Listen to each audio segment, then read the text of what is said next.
आकाशवाणी है। विशेष कार्यक्रम के अंतर्गत प्रस्तुत है कोरोना जागरूकता और स्वास्थ्य एवं कल्याण पर आधारित श्रृंखला, जिसे प्रस्तुत कर रहे हैं आकाशवाणी संवाददाता सिद्धार्थ सिंह। इस कार्यक्रम में आमंत्रित स्वास्थ्य विशेषज्ञ हैं फरीदाबाद के Amrita institute of medical sciences में न्यूरोलॉजी विभाग के प्रमुख डॉक्टर संजय पांडे। नमस्कार श्रोताओं, स्वागत है आपका स्वास्थ्य श्रृंखला के एक और एपिसोड में, जिसमें हम बात करेंगे इस समय एक नए संक्रमण मंकी पॉक्स के साथ ही कोरोना और उसकी वैक्सीन के साथ आपके स्वास्थ्य से जुड़े अन्य विषयों पर। जहां एक ओर इस महामारी ने भारत में भी दस्तक दे दी है, विश्व में 60 से भी ज्यादा देशों में 16,000 से ज्यादा लोगों में इस बीमारी की पुष्टि हो चुकी है। विश्व स्वास्थ्य संगठन WHO ने मंकी पॉक्स को ग्लोबल हेल्थ इमरजेंसी डिक्लेयर किया है। अमेरिका ने भी मंकी पॉक्स संक्रमण को पब्लिक हेल्थ इमरजेंसी घोषित किया है। अमेरिका में विश्व के अन्य देशों की तुलना में बड़ी संख्या में मंकी पॉक्स संक्रमण की पुष्टि हुई है। अमेरिका में पिछले 2 महीने के दौरान 6,000 से अधिक लोगों में संक्रमण की पुष्टि हुई है और फिलहाल ये जो डिक्लेरेशन है वो 90 दिनों के लिए प्रभावी रहेगा और इसे आगे भी बढ़ाया जा सकता है। श्रोताओं, आपके स्वास्थ्य से संबंधित सवालों के जवाब देने के लिए हमारे आज के इस स्वास्थ्य श्रृंखला के इस एपिसोड में हमारे साथ जुड़ गए हैं अमृता हॉस्पिटल फरीदाबाद में न्यूरोलॉजी विभाग के प्रमुख professor doctor Sanjay Pandey. Doctor Sanjay, नमस्कार। कार्यक्रम में आपका स्वागत और अभिनंदन करते हैं। जी, नमस्कार। श्रोताओं, आप भी डॉक्टर संजय से हमारे स्टूडियो के नंबर 0112342164 011 यानी दिल्ली का कोड 23421764 पर आप सवाल पूछ सकते हैं। अगर आप सोशल मीडिया का इस्तेमाल करते हैं तो आप हमारे ट्विटर हैंडल @AIR न्यूज पर #AskAIR पर अपने स्वास्थ्य से जुड़े सवाल पोस्ट कर सकते हैं। और डॉक्टर संजय, अपनी चर्चा की शुरुआत करते हैं मंकी पॉक्स से। और जैसा कि हमने देखा कि इसको अब यूएस ने भी पब्लिक हेल्थ इमरजेंसी घोषित कर दिया है और भारत में भी इसके केसेस मिले हैं। तो क्या कुछ है, आपसे जानना चाहेंगे कि मंकी पॉक्स क्या बीमारी है, इसके क्या लक्षण हैं? देखिए, मंकी पॉक्स जो बीमारी है वो कोविड से अलग बीमारी है। जैसे कोविड RNA वायरस से होता है, मंकी पॉक्स DNA वायरस से होता है। तो यह जानना जरूरी है कि मंकी पॉक्स उतना संक्रामक नहीं है जितना कोविड संक्रामक था। तो मैं ये देख रहा हूँ कि लोगों में एक पैनिक है और थोड़ा सा कई बार मिस इन्फॉर्मेशन भी है। जी। तो मंकी पॉक्स से सावधान होने की जरूरत है, लेकिन मंकी पॉक्स को उतना संक्रामक मान लेना जितना कोविड है, यह भी गलत होगा। तो अगर आपके आसपास या आपके घर में या कोई भी मंकी पॉक्स के सिम्टम लेकर आते हैं, जी, जिसके सिम्टम होते हैं, जैसे आपने चेचक के दाने देखे होंगे, जी, इसके सिम्टम चिकन पॉक्स से ज्यादा नहीं मिलते हैं, स्मॉल पॉक्स से मिलते हैं। और स्मॉल पॉक्स आपको पता होगा इंडिया से और पूरी दुनिया से इरेडिकेट हो चुका है। जी। और पहले हमें स्मॉल पॉक्स के वैक्सीन लगते थे हम लोगों को, अब तो वो स्मॉल पॉक्स का वैक्सीनेशन नहीं होता है, जी, क्योंकि इरेडिकेट हो गया है। तो स्मॉल पॉक्स से मिलते हुए इसके लक्षण होते हैं, शरीर पे ब्लिस्टर आता है और इसके जाने में 3 हफ्ते का समय लगता है। तो मंकी पॉक्स अगर किसी को भी शरीर पर ब्लिस्टर्स हो और ब्लिस्टर के साथ उसको वायरल सिम्टम्स हो, जैसे फीवर है या थकान है, जी, तो इससे सावधान होने की जरूरत है और हेल्थ अथॉरिटी को बताने की जरूरत है कि इसमें मंकी पॉक्स लक्षण है। जी। दूसरा जो जरूरी है कि जो केसेस भारत में भी आए हैं और दुनिया में अलग अलग हिस्सों में आए हैं, उसमें एक ट्रैवल की हिस्ट्री भी काफी इम्पोर्टेंट है। जी। कुछ केसेस बिना ट्रैवल की हिस्ट्री के भी आए हैं, जी, लेकिन ज्यादातर केसेस ट्रैवल की हिस्ट्री के साथ आए हैं। तो किसी ने बाहर की कंट्री से ट्रैवल किया है तो हो सकता है कि इन्फेक्शन वहां से आया हो। तो सरकार ने इसके लिए इन्वेस्टिगेशन और जांच और इलाज दोनों के लिए नोडल सेंटर बनाए हैं। दिल्ली सरकार ने भी बनाया है और भारत सरकार ने भी बनाया है। जी। तो अगर कोई मरीज आपको ऐसा दिखता है आपके घर में आसपास में, तो आप उसको आसपास का जो भी अस्पताल है वहां भेजें और इसके इलाज की सुविधा है। लेकिन पैनिक ना फैलाएं और घबराएं नहीं। ये कोविड जैसा संक्रामक बीमारी नहीं है। जी, और जैसा कि आपने कहा डॉक्टर संजय की स्मॉल पॉक्स जैसे हैं इसके सिम्टम्स, तो कई बार क्या अगर हम पुरानी चीजों को याद करें तो इसको हम कहते थे कि इस व्यक्ति को माता आ गई हैं और छोटी माता और बड़ी माता के नाम से भी बुलाते थे स्मॉल पॉक्स और चिकन पॉक्स को। तो अब वो लोग कहते हैं कि जो 1980 के पहले जिन लोगों का जन्म हुआ है तो उन्होंने ऑलरेडी स्मॉल पॉक्स की वैक्सीन ली हुई है, तो उनमें प्रोटेक्शन ज्यादा है। ये बात कहाँ तक सच है? इसका वैज्ञानिक आधार है, लेकिन कंप्लीट नहीं है। मतलब ऐसा कह सकते हैं कि कंप्लीट प्रोटेक्शन नहीं है, लेकिन इस पे स्टडी की जरूरत है। लेकिन ऐसा लगता है कि थोड़ा बहुत प्रोटेक्शन है जी। लेकिन बिल्कुल क्लियर साइंटिफिक एविडेंस के लिए हमें थोड़ा सा वेट करना चाहिए। और 80s के बाद आपने जैसा बताया कि ये वैक्सीनेशन हुआ नहीं, क्योंकि पूरी दुनिया से इसको इरेडिकेट कर दिया गया जी।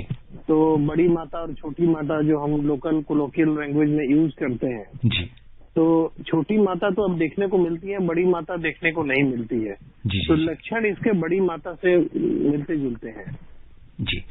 और अपनी चर्चा को आगे बढ़ाएं इससे पहले एक लिसनर की कॉल ले लेते हैं। दिल्ली से अशोक सिंह जी हमारे साथ कार्यक्रम में जुड़ गए हैं। अशोक जी नमस्कार। हेलो। हाँ जी अशोक जी नमस्कार, बहुत बहुत स्वागत है आपका कार्यक्रम में। मैं डॉक्टर साहब और सीता जी को प्यार भरा नमस्कार देना चाहता हूँ पहले। जी अशोक जी आपको भी नमस्कार। हेलो। जी अशोक जी हम आपको सुन पा रहे हैं, जी बताइए। मैं डॉक्टर साहब को प्रोग्राम पेश करने वाला सीता जी है, कोई है तो उनको मेरा जी बिल्कुल, आपको भी बहुत प्यार भरा नमस्कार अशोक जी, बताइए। तो सर मेरा 2 क्वेश्चन है जी। एक मंकी पॉक्स जो ये आम मतलब आप सुनाई दे रहे हैं काफी कई दिनों से, पिछले 1 महीने से जी। दूसरी है हमारी कि ये जो इस वक्त जो बीमार पड़े हैं घर पे, मतलब ये लूज मौसम हो रहे हैं, लूज मौसम के बाद खांसी हो रहे हैं और छींके बहुत ज्यादा आ रहे हैं जी। तो इससे मंकी पॉक्स से कुछ कनेक्शन है क्या? जी बिल्कुल बिल्कुल।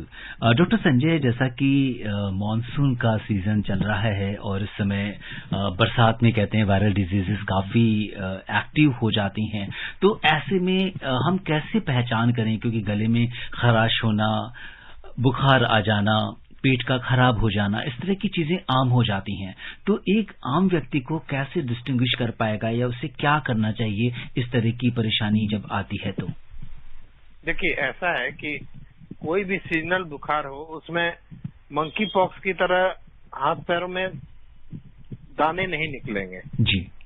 अगर मंकी पॉक्स के सिम्टम हम तब मतलब गेस करना चालू करेंगे अगर बुखार के साथ हाथ पैर में चेचक की तरह जो दाने आते हैं या बड़ी माता की तरह जो दाने आते हैं, तब हम इसको बोलेंगे कि हो सकता है कि मंकी पॉक्स का लक्षण हो सकता है जी। अदरवाइज सिर्फ फीवर और जो डायरिया या जो सीजनल अभी फ्लू चल रहे हैं, तो उसमें हम मंकी पॉक्स को कंसिडर नहीं करेंगे। जी जी बिल्कुल। और इस बीच हमारे एक और कॉलर बड़ौद से महेश शर्मा जी जुड़ गए हैं। महेश जी नमस्कार। महेश जी नमस्कार। नमस्कार जी। जी बहुत बहुत स्वागत है आपका कार्यक्रम में। मैं डॉक्टर साहब को भी नमस्कार बोलता हूँ। जी जी जी। और मैं आज जानना चाहता हूँ जी, जो हमने 3 डोज ले ली हैं जी, क्या वे हमें जो नए वायरस से बचा कर रखेंगी? बताने की कृपा है। मंकी पॉक्स जो है बहुत खतरनाक वायरस है जी बिल्कुल, और जो है इसको किस तरह से खत्म होगा इसको बताने की कृपा करें। और आपका बहुत बहुत धन्यवाद। जी बिल्कुल महेश शर्मा जी, देखिए मंकी पॉक्स एक नई बीमारी है, जैसा कि डॉक्टर संजय ने भी कहा कि बहुत सारे लोगों में तरह तरह की भ्रांतियां हैं इस बीमारी को लेकर। इसीलिए हमने अपने इस कार्यक्रम में सोचा कि मंकी पॉक्स के बारे में लोगों को अपने एक्सपर्ट से सही जानकारी क्या है वो आप तक पहुंचाई जाए। और ये पूछ रहे हैं कि क्या अगर हमने कोविड की वैक्सीन ले ली है, प्रिकॉशनरी डोज भी ले ली है, तो क्या वो वैक्सीन मंकी पॉक्स से भी बचाव कर सकती है? देखिए, अभी हमने प्रोग्राम के शुरू में बताया था कि कोविड जो वायरस है वो आरएनए वायरस है जी, और मंकी पॉक्स डीएनए वायरस है। तो अगर वायरस का मूल रूप देखें तो दोनों में काफी अंतर है और काफी चेंजेज है। तो कोविड का वैक्सीनेशन मंकी पॉक्स से प्रोटेक्शन नहीं देगा जी, लेकिन अभी हम बात कर रहे थे कि 80s के पहले जो बड़ी माता के वैक्सीन लगते थे, हमें भी लगा है जी, तो उससे प्रोटेक्शन ऐसा देखा गया है। क्योंकि मंकी पॉक्स कोई नई बीमारी नहीं है, ये पहले भी होते रहे हैं, 80s में 88 में भी होते रहे।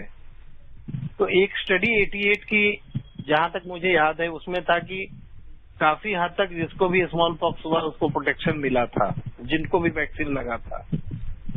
तो उससे प्रोटेक्शन है, लेकिन कोविड के वैक्सीन से प्रोटेक्शन नहीं होगा। लेकिन इसमें अच्छी बात क्या है कि जैसे कोविड बहुत ही जल्दी फैल रहा था, मंकी पॉक्स के फैलने की रफ्तार वैसी नहीं है और इसमें मैक्सिमम पेशेंट ठीक हो जाते हैं 2-3 हफ्ते में जी।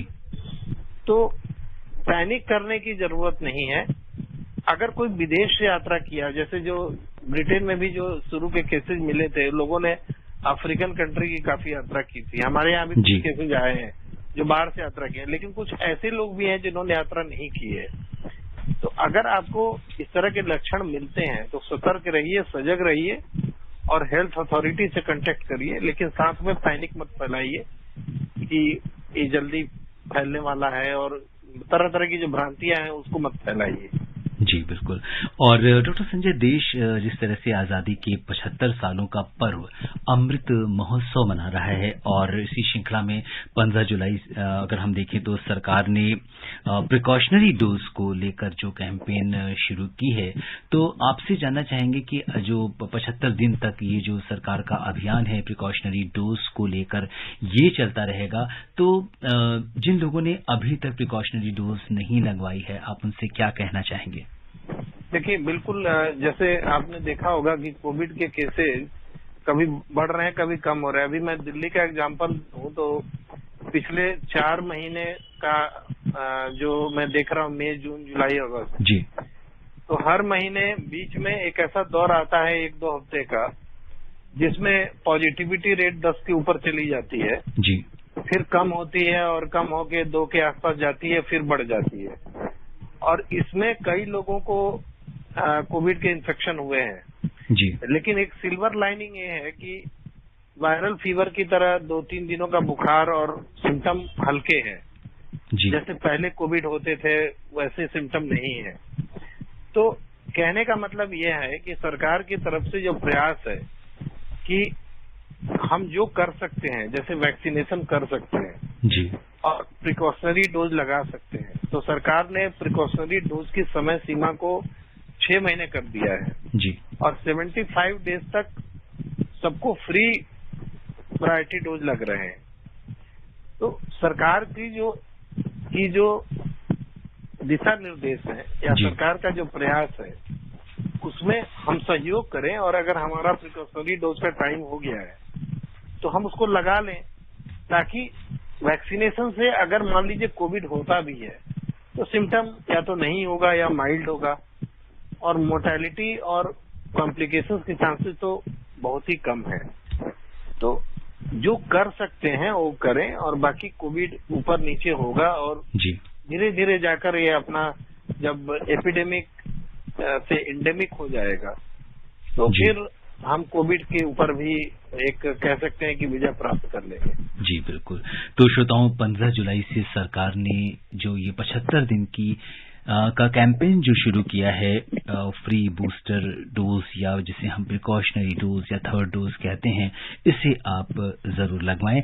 और अगर आपकी एलिजिबिलिटी है 18+ लोगों में, ये फ्री लग रहा है गवर्नमेंट हॉस्पिटल्स में। और इस बीच लोनी गाजियाबाद से मोहम्मद यामीन भाई रेडियो वाला हमारे साथ जुड़ गए हैं। यामीन भाई नमस्कार।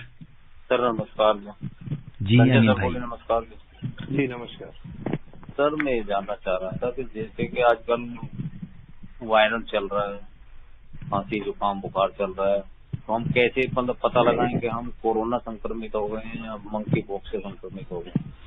जी बिल्कुल डॉक्टर संजय, आपने पहले इस सवाल का हालांकि जवाब दिया है, लेकिन एक बार और आप दोहरा दीजिए, क्योंकि इस समय ये सही बात है कि चूंकि तरह तरह की एक नई बीमारी है लोगों के अंदर, जैसा कि आपने भी कहा कि भय ज्यादा है, जानकारी कम है, इसके अभाव में लोग इस शंका में रहते हैं कि कहीं उन्हें मंकी पॉक्स तो नहीं हो गया।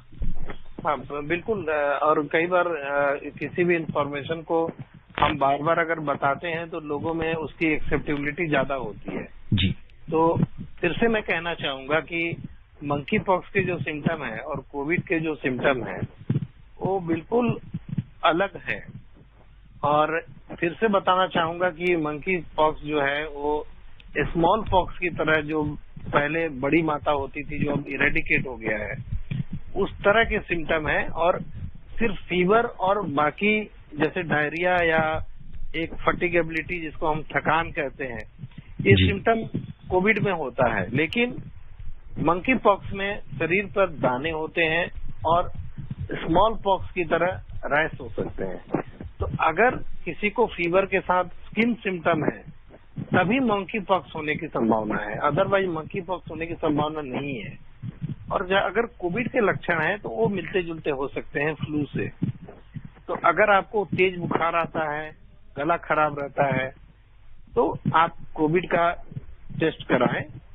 और कोविड के लक्षण फ्लू से मिलते जुलते हो सकते हैं जी। लेकिन अगर आपने वैक्सीनेशन लिया है, प्रायोरिटी डोज ली है, तो चांसेज है कि कोविड के सिम्टम जो अभी हो भी रहे हैं वो माइल्ड सिम्टम है और 2-3 दिन में मैक्सिमम, और कई मरीजों में 5 दिन में सिम्टम काफी हद तक ठीक हो जा रहे हैं जी। और दिल्ली से वेद प्रकाश जी जुड़ गए हैं अपना सवाल लेकर।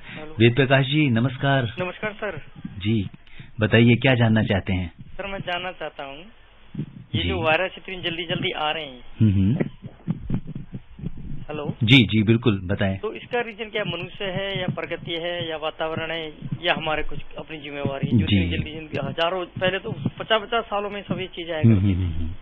जी डॉक्टर संजय, देखिए बैक टू बैक वायरसेस आ रहे हैं। पहले अगर कोविड की हम बात करें वो आया, अब मंकी पॉक्स आया, तरह तरह की जो वायरल डिजीजेज हैं वो सामने आ रही हैं। तो बड़ा इनका सवाल बड़ा बहुत ही एक आम सवाल है कि क्यों ऐसा हो रहा है और back to back viral diseases जो हैं इस तरह की क्यों सामने आ रही हैं? देखिए इसका कारण माइक्रोबायोलॉजिकल कॉज तो यही है कि वायरस में भी मूलभूत बदलाव आ रहे हैं और वायरस की संरचना में बदलाव आ रहे हैं, हमारे डिफेंस सिस्टम में बदलाव आ रहा है।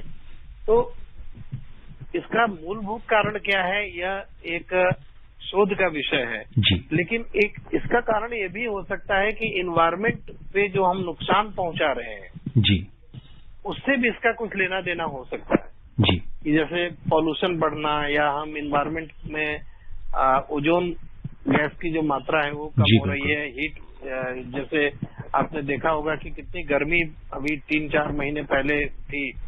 तो कुछ इन्वायरमेंट से इसका लिंक हो सकता है, लेकिन डायरेक्ट लिंक है या नहीं है यह एक शोध का विषय है। लेकिन वायरस में बदलाव पहले भी हुए हैं। आपने देखा होगा कि सार्स वायरस आया था जी, और सार्स वायरस के बाद कोविड वायरस आया है। तो यह एक प्रकृति का नियम है, जैसे ह्यूमन इवोल्यूशन होता है उसी तरह से वायरल इवोल्यूशन भी होता है। तो यूजुअली हम उससे लड़ने के लिए हमारे पास कई तरह के हथियार हैं जी। लेकिन कोविड एक ऐसा वायरस था जिसने मानव सभ्यता को 2 साल तक परेशान किया जी, और सबसे ज्यादा नुकसान पहुंचाया। लेकिन ये वैज्ञानिकों का और मैं ये कहूंगा कि पूरी दुनिया के जो साइंटिस्ट हैं उनका धन्यवाद देना चाहेंगे कि उन्होंने इतनी जल्दी वैक्सीन विकसित की जी, और हम कोविड पर काफी हद तक काबू पा सके। जी बिल्कुल। और जैसा कि डॉक्टर संजय, वायरस जो है, म्यूटेशन होना वायरस की एक प्रॉपर्टी है और बहुत जल्दी से अपना स्वरूप बदल लेता है, क्योंकि उसका भी एग्जिस्टेंस है, क्योंकि शायद वो हमारे शरीर की जो प्रतिरोधक क्षमता है वो समय के साथ बढ़ जाती है और उसके बाद लोग इम्यून हो जाते हैं, वो वायरस कुछ ज्यादा हमारा बिगाड़ नहीं पाता, तो उसे भी एक होस्ट चाहिए। तो शायद हो सकता है इसलिए भी अपना रंग रूप बदल रहा हो। जी बिल्कुल, होस्ट इम्यून रिस्पांस जो है वो वायरस के इवोल्यूशन में बहुत ही इम्पोर्टेंट एक कड़ी है। तो आपने बिल्कुल सही कहा कि जिस तरह से हम होस्ट हैं वायरस के लिए, तो हमारी जैसे जैसे इम्यूनिटी चेंज हो रही है, वायरस भी अपने आप को और ताकतवर बनाता है कि वो भी सरवाइव करे एनवायरमेंट में। तो ये भी एक कारण होगा। और इस बीच दिल्ली गांधीनगर से हमारे साथ धर्मवीर जी जुड़ गए हैं। धर्मवीर जी नमस्कार। हाँ सिद्धार्थ जी नमस्कार। जी धर्मवीर जी। मैं धर्मवीर गांधीनगर दिल्ली से बोल रहा हूँ। जी डॉक्टर नमस्कार। जी नमस्कार। डॉक्टर साहब, जैसे अभी जो आजकल नई चर्चा का विषय बना हुआ है मंकी पॉक्स जाने वाला जो बीमारी निकली है, ऐसा होता है कई बार हमने ये भी देखा है, कई केस ऐसे हुए हैं कि जिससे कई बार कपड़े के अंदर मकड़ी आ जाती है, मकड़ी स्पाइडर जो वो क्या करती है कि अगर उसका जो पानी अगर शरीर पे लग जाए तो शरीर में दाने दाने हो जाते हैं और शरीर अकड़लस हो जाता है। तो वो एक वायरस है, वो भी एक खतरनाक होता है। क्या ये लोग वो चीज होने से क्या इसका क्या कोई मेल ताल है? क्या ऐसा भी होता है कि ये मकड़ी का जो इन्फेक्शन है वो भी बहुत खतरनाक है? इसके लिए कुछ इलाज आपके पास मौजूद है, इसके जो आप बताते हैं इसके बारे में? जी डॉक्टर संजय, मंकी पॉक्स जैसा कहते हैं कि जीनोटिक डिजीज है, जानवरों से मनुष्यों में फैलता है या जानवर से जानवर में फैलता है। तो ऐसे में ये जो इन्होंने मकड़ी की बात कही है कि कई बार कहते हैं कि उससे जो सिक्रीशन होता है तो उसकी वजह से हमारे शरीर में दाने निकलते हैं, तो क्या ये भी एक कैरियर हो सकती है? देखिए, ऐसा है कि कोई भी इंसेक्ट, जी चाहे मकड़ी हो या कोई भी इंसेक्ट, अगर वो शरीर पे चलता है या उससे आपका कांटेक्ट हुआ है तो कई बार उससे कुछ एलर्जिक रिएक्शंस होते हैं। जैसे आपने देखा होगा कि जो मधुमक्खी हैं जी, वो आपको स्टिंग करते हैं, तो उससे भी बॉडी में एलर्जिक रिएक्शन होते हैं, स्किन इरप्शंस हो सकते हैं, फीवर आ सकता है, स्वेलिंग हो सकती है, लेकिन उसका मंकी पॉक्स से कोई लेना देना नहीं है। अगर आपको क्लियर कट है कि कोई इंसेक्ट से आपका बाइट हुआ है या कांटेक्ट हुआ है या उसके मतलब बिल्कुल क्लियर है, तो फिर हम उसको डायरेक्टली उसी से कोरिलेट करेंगे। उसमें मंकी पॉक्स का कोई लेना देना नहीं है। मंकी पॉक्स एक वायरल डिजीज है और ये डीएनए वायरस से होता है। जी, और इस बीच जी उसके लक्षण अलग हैं और इसके लक्षण अलग हैं, दोनों को मर्ज करने का कोई मतलब नहीं। और हमारी एक लिसनर वंदना हमें लिख रही हैं कि डॉक्टर साहब, ये मंकी पॉक्स को मंकी यहाँ पे क्यों लगा हुआ है, इसका मंकी से क्या रिलेशन है? बेसिकली क्या है कि कई बार जो वायरस हैं वो पहले इफेक्ट जो करते हैं वो दूसरे एनिमल्स को करते हैं। तो इवोल्यूशन जिस तरह से होता है तो हम उसका नामकरण भी उसी तरह से करते हैं। तो इस इवोल्यूशन के क्रम में मंकी में भी इस तरह के इन्फेक्शन हुए होंगे जिसकी वजह से इसका नाम मंकी पॉक्स हुआ होगा। तो ये इवोल्यूशन है। अगर आप HIV वायरस देखें तो उसकी भी सबसे पहले जो खोज हुई थी वो ह्यूमन में नहीं हुई थी, वो भी मंकी और उसके जो स्पेसीज है उसमें हुई थी। तो नामकरण करते समय कई चीजें का ध्यान रखते हैं और उसी तरह से उसका नामकरण होता है। जी, और दिल्ली से हरदीप जी हमारे साथ कार्यक्रम में जुड़ गए हैं। आइए जानते हैं इनका क्या सवाल है। हरदीप जी नमस्कार। नमस्ते सिद्धार्थ सिंह जी। जी हरदीप जी, बहुत बहुत नमस्कार। बताइए कैसे हैं आप, क्या जानना चाहते हैं? और डॉक्टर साहब जी को भी नमस्कार। जी नमस्कार जी। हमारा प्रश्न था जी कि जो जितनी भी वायरस बीमारियां पनपती हैं दुनिया में, तो ये ज्यादातर विदेशों से क्यों आती हैं? हमारे देश से तो कोई बीमारी नहीं पैदा हुई, ना पनपी है, तो ये विदेश से आने का क्या कारण होता है? जी, ये बहुत अच्छा सवाल पूछा है डॉक्टर संजय कि विदेशों से ज्यादातर बीमारियां हमारे देश में आती हैं, स्पेशली अगर हम वायरल डिजीजेस की बात करें, इसका क्या कारण हो सकता है? देखिए, ऐसा है कि जैसे आपने कोविड में देखा होगा कि कोविड वायरस चाइना से आया, वुहान शहर से आया जी। उसी तरह मंकी पॉक्स की अगर हम देखें तो 58 के आसपास मंकी पॉक्स सबसे पहले मतलब मंकीज में की कॉलोनीज में देखा गया था और शायद इसीलिए इसका नाम मंकी पॉक्स भी पड़ा। लेकिन ह्यूमन में 70s में पहला केस देखा गया जी। तो कई बार क्या होता है कि अफ्रीकन कंट्रीज या जो चाइना का कंट्री है या जहां भी एक टेम्परेट जोन होता है कि जहां पे टेम्परेचर ज्यादा होते हैं जी। तो कुछ ऐसे जोन होते हैं, जियोग्राफिकल जोन कह लीजिए, एनवायरमेंटल जोन कह लीजिए, जो कि वायरस के पनपने के लिए फेवरेबल होते हैं जी। मतलब वहाँ वायरस जो है वो ज्यादा फेवरेबल अपनी मौजूदगी दर जाता है या वायरस वहाँ एक्सिस्ट करता है क्योंकि वहाँ का एनवायरमेंट उसके लिए फेवरेबल होता है। तो वहाँ पर नए वायरस का इवोल्यूशन इजिली होता है और फिर वहाँ से दुनिया के अलग अलग हिस्सों में पहुंचता है, कई बार हवा के माध्यम से, कई बार ट्रेवल के माध्यम से। तो यह एक क्रम है और इसमें ये कह सकते हैं कि जैसे HIV सबसे पहले अफ्रीकन कंट्री से ही आया था जी। मंकी पॉक्स भी सबसे पहले अफ्रीकन कंट्री से ही आया था, कोविड चाइना से आया था। तो कहाँ से आएगा वायरस किसी को नहीं पता है, लेकिन इन्वायरमेंटली फ्रेंडली जहाँ भी कंडीशन होगा वायरस के सर्वाइव करने के लिए वहाँ उसका ओरिजिन होगा और वहाँ से पूरी दुनिया में फैलेगा। जी। और हमारी एक लिसनर निहारिका ये लिख रही हैं कि यूएस में 6000 से ज्यादा मंकी पॉक्स के केसेस आ चुके हैं, हमारे देश में तो केवल 6 ही हैं, तो क्या हम भारतीयों की इम्यूनिटी ज्यादा स्ट्रांग है? देखिए, ऐसा है कि अगर आप सारे इन्फेक्शियस डिसीज को देखें तो जैसे डेवलप्ड कंट्री ले, जैसे यूएस ले या यूरोप ले, तो वहां पे क्या हुआ है, वहां पर इन्फेक्शियस डिसऑर्डर्स ऑलमोस्ट लोग भूल गए थे। मतलब लोगों को लगता था कि इन्फेक्शियस डिसऑर्डर होता ही नहीं है। सारा रिसर्च कैंसर से रिलेटेड या डीजेनरेटिव रिसर्च जैसे पार्किंसन, डिमेंशिया से रिलेटेड रिसर्च हो रहे थे जी। लेकिन कोविड के आने के बाद क्या हुआ कि सारा रिसर्च अब फिर से इन्फेक्शन की तरफ जा रहा है। तो हमारे कंट्री में लोगों को यहाँ पर इन्फेक्शन अभी भी एक बहुत बड़ा डिजीज है जी। वाटर बॉर्न इन्फेक्शन है, एयर बॉर्न इन्फेक्शन है। तो इसकी वजह से हो सकता है कि यहाँ के लोगों में एक्सपोजर इतना ज्यादा है कि एक immunity, baseline immunity infectious disorders के लिए होगी जी।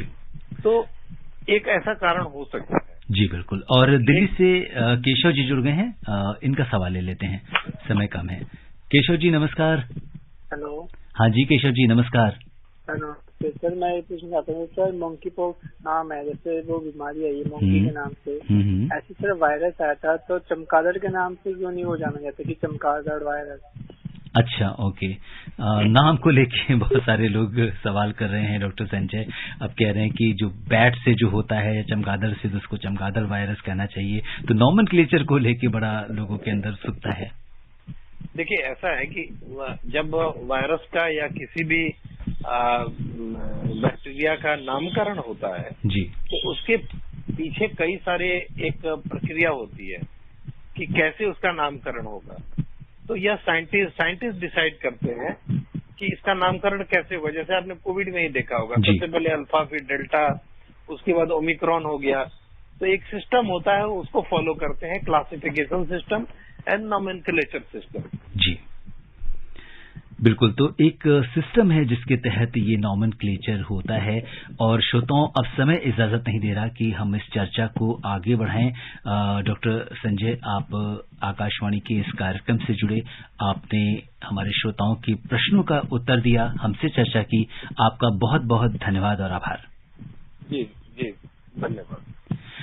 श्रोताओं, उम्मीद है कि डॉक्टर संजय ने आपके स्वास्थ्य को लेकर जो भी जानकारी दी है, आप उसका ध्यान रखेंगे।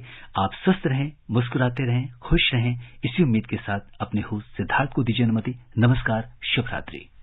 अभी आप सुन रहे थे कोरोना जागरूकता और स्वास्थ्य एवं कल्याण पर आधारित श्रृंखला, जिसे प्रस्तुत कर रहे थे आकाशवाणी संवाददाता सिद्धार्थ सिंह। इस कार्यक्रम में आमंत्रित स्वास्थ्य विशेषज्ञ थे फरीदाबाद के Amrita institute of medical sciences में न्यूरोलॉजी विभाग के प्रमुख डॉक्टर संजय पांडे। ये कार्यक्रम आकाशवाणी के समाचार सेवा प्रभाग द्वारा प्रस्तुत किया गया। इसे आप हमारे mobile app news on AIR और हमारे YouTube channel news on AIR official पर भी सुन सकते हैं। इस कार्यक्रम के संबंध में अपनी प्रतिक्रिया आप हमें ईमेल कर सकते हैं airnsttalks@gmail.com पर। ये कार्यक्रम फिर से सुनने के लिए लॉग ऑन करें हमारी वेबसाइट newsonair.nic.in।